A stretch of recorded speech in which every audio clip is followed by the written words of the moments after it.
top 10. Gotta learn from the wise women and men. All my life, like 9 to 9. From a top 10, top 10, top 10, 9 to 9. This one's for top 10.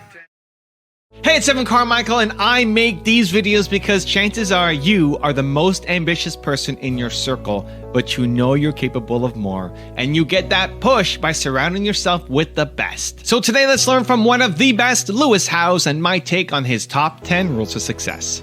Enjoy. Okay, let's kick it off with rule number 1. Always come from love. Always come from love and win-win in every situation, whether it be relationships, business.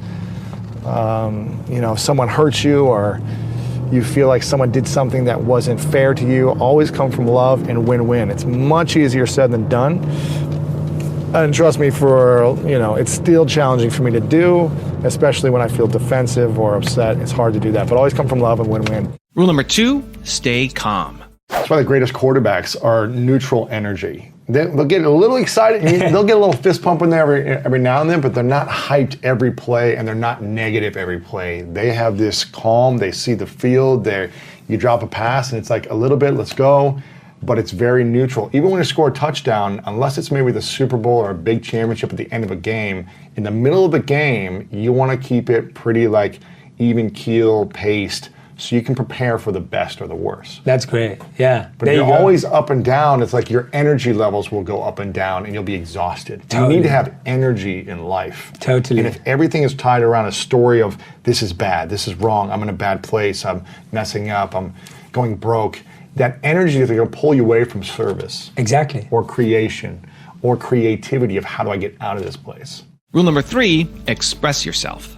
You mentioned this earlier, you have a lot of masks. Mm-hmm. So let's talk about some of these various masks that men wear. One of the first ones you talk about is the stoic mask. Stoic mask, the man that has to have it all together, that never shows emotion, that's strong, but doesn't open up, who's just got a look on his face constantly, and you never know what he's thinking.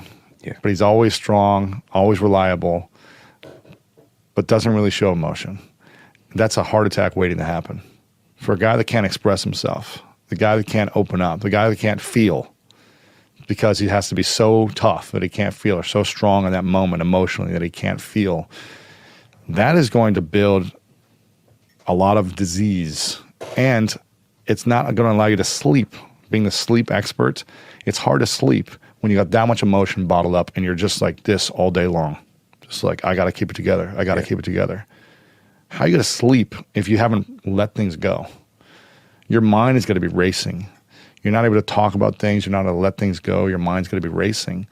And it's going to hurt you. It's going to compound. Like you said, I think you said there's no such thing as like a sleep bank. You can't like get it back, I don't think, right? And so it's a heart attack waiting to happen.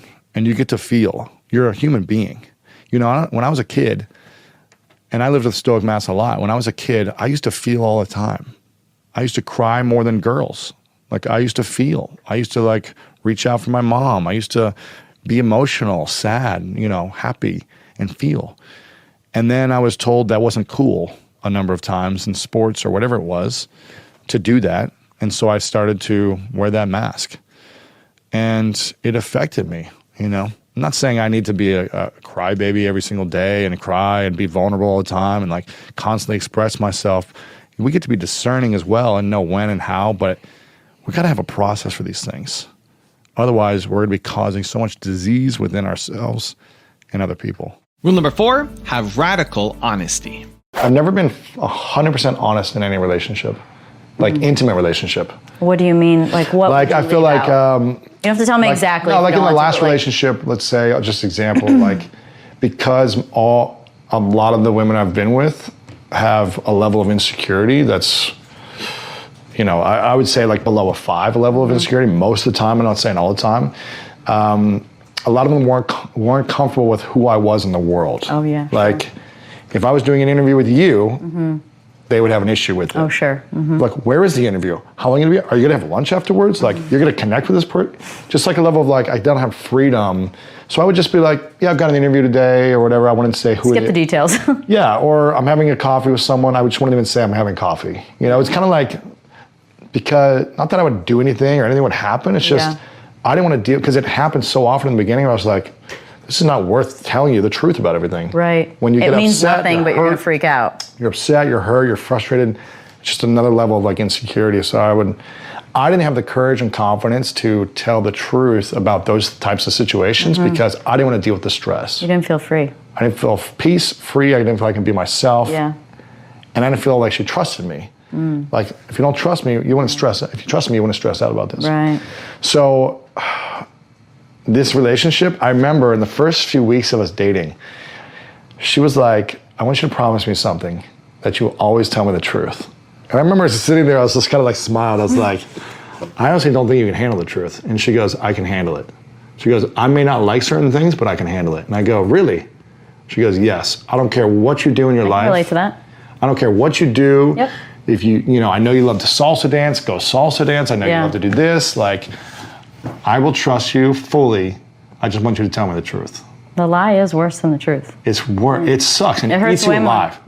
Yeah. It was never fun for me, but I felt, and then I would resent the relationship. I resent her because I wasn't telling the truth. It was a whole cycle. And so I remember I was like, wow. I had a moment where I paused. I was just looking in their eyes and I was just like, okay, I will always tell you the truth, no matter what. Are you sure you want that? She said, yes. I go, okay, done.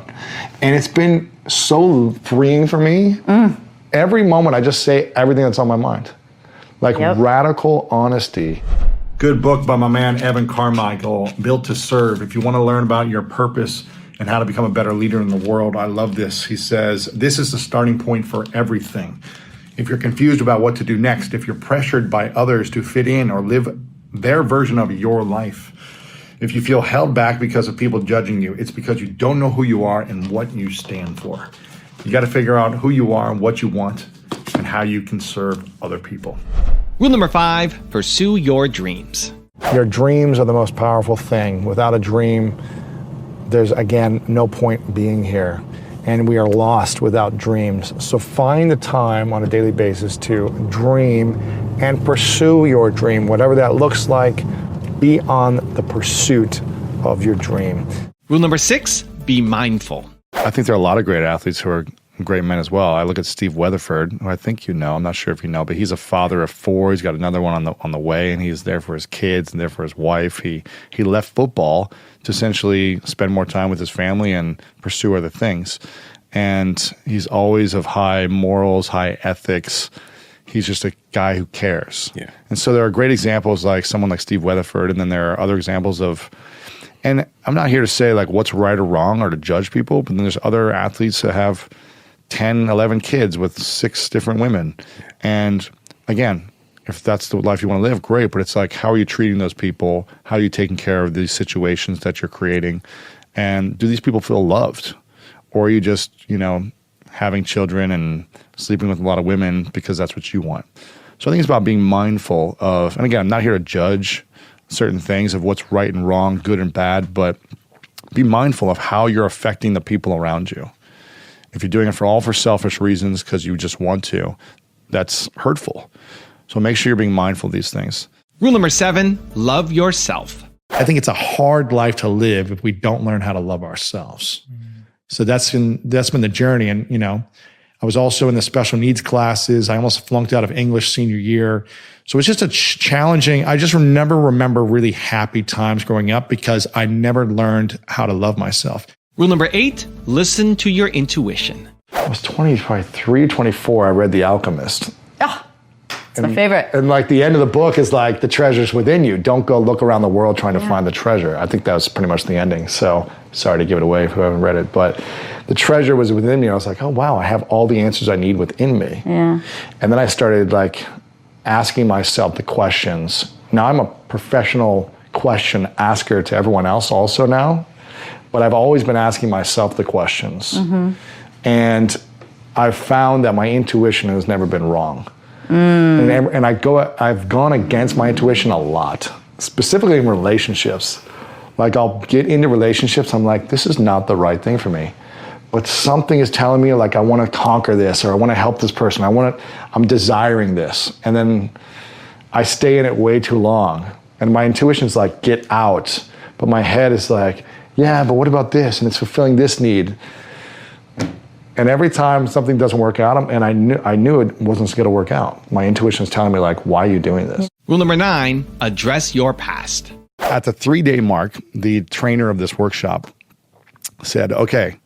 And at this time, you know, people were really opening up at this time. People were, you know, very vulnerable. People were crying. People were talking about the different stuff that have held them back their whole life. And having these great breakthroughs and like awareness moments of like, okay, I understand this is something that I've been holding back. And at the 3-day mark, he goes, we've addressed everything from your past, and now we're moving forward. We're going to move towards the life you want to live, the vision you have for yourself, your dreams, your goals, and we're going to move towards how to accomplish them. But you can't accomplish your biggest dreams and feel fulfilled until you've addressed everything from the past. So if there's anything you haven't addressed yet in these last few days, now is the time, or forever hold your peace type of moment, is what he said to this group of 50 of us. And I'm going in my mind, I'm thinking, so he gave us a few moments to think about. I'm going in my mind, I'm like, you know, I talked about my parents getting divorced and talked about my brother going to prison for 4 years and visiting a prison cell and what that was like, not having friends during that time. I talked about being bullied and picked on as a kid, getting picked last. I talked about feeling stupid my entire life because I couldn't read and write. I talked about all these things being in the special needs classes. What about that time I was raped by a man? And I just remember like, how come I've never told anyone that I was raped by a man and sexually abused and molested? Why have I never told anyone? Wow. And I remember in that moment just being like, if I don't say something now, I'll probably never say it to anyone. So I stood up. I didn't even raise my hand. I just stood up and walked to the front of the room. And I think because of everything that happened in my life, I just felt like I guess I needed to do it then. You know, people were, you know, the fights I was getting to, the relationship that I couldn't get out of, I was just like, I got to do this for myself and talk about it. So I get up in the front of the room, and for the first time, I walked through the entire story of when I was 5, and I was raped by the babysitter's son. And I reenacted the whole thing. And I couldn't look anyone in the eyes. I looked down at the carpet the entire time because I was so shameful, so guilty, so embarrassed. So I looked down at the carpet, walked through the entire thing, and I wasn't crying. I wasn't like shaking or anything. I just felt like I needed to get through it. And as I completed the story, I sat down and just erupted with the most tears I've ever had in my life. I just bawled. I was afraid. I was scared. I was just letting it out. And thankfully, there were 2 women on both sides of me who were just like holding, like squeezing me and like crying with me. So it kind of like made me feel a little bit better because I wasn't just isolated by myself. And I couldn't take it. I ran out of the room because I just couldn't stop crying. I ran out of the room. It was in a conference room in a hotel. I ran outside to get some fresh air. And there was a street, like a back street with a wall. And I put my head up against the wall with my arm against the wall like this and just kept crying. And one of the most beautiful things that ever happened to me, there were men from this group who walked out and hugged me and looked me in the eyes. And they said things like, "You're my hero." They were just like, "You're my hero. I've been judging you this entire time. I've assumed things about you." One guy was like, "Wow, I had no idea. And I've never shared this with anyone, but I was sexually abused. So thank you for giving me permission to tell you. And now I want to go tell my wife and my kids or my family." And other men had other things that happened to them. They weren't sexually abused, but they had other things. And they were like, "I've just felt like ashamed of these other things. But again, you've given me permission to open up. And I respect you. I trust you because you shared this." And one guy was like, "I will follow you anywhere." Like, now that I know you're a vulnerable man, like, he's like, you can have my, you know, you can watch my kids, you can do it. He's like, "I will trust you with my life." And I was like, what? It was just like this, it was crazy because I was so emotional. Yeah. I was terrified, guilty, embarrassed, all these things. Yet all these people and women were coming up to me being like, you are like, they were like, I'm so turned on by you. Like all these, everything. It was like all at once. And rule number 10, the last one before a very special bonus clip, is learn from experience. You don't have to have everything figured out right this moment. You're going to go through experiences, adversity, and lessons that are going to guide you.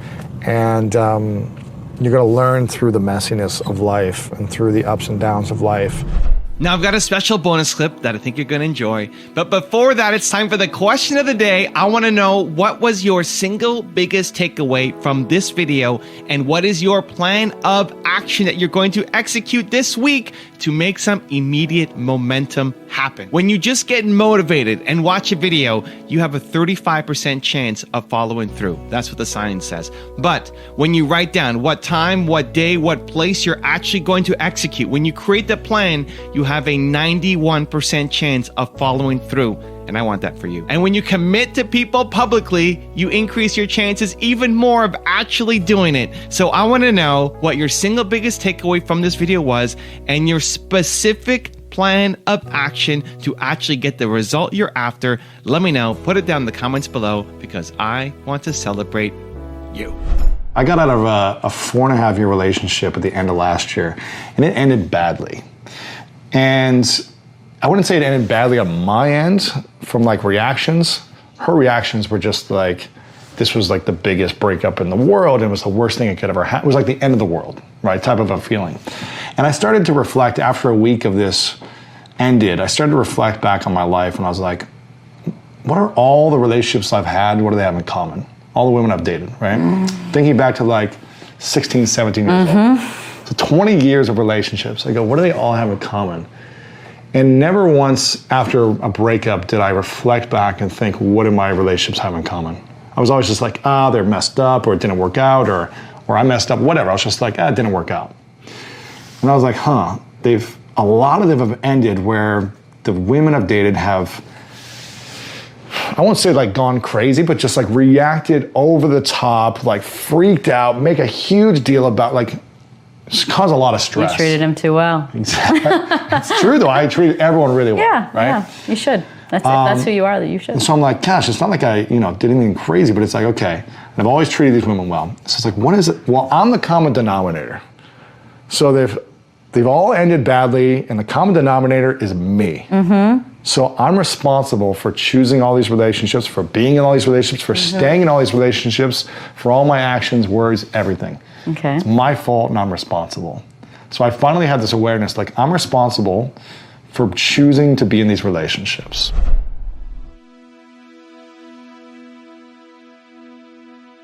If you want to change your life in the next 30 days for free, check out my training right here below. Or if you want 10 more awesome rules from Lewis Howes, check out the video right there next to me. I think you'll enjoy them. Continue to believe, and I'll see you there.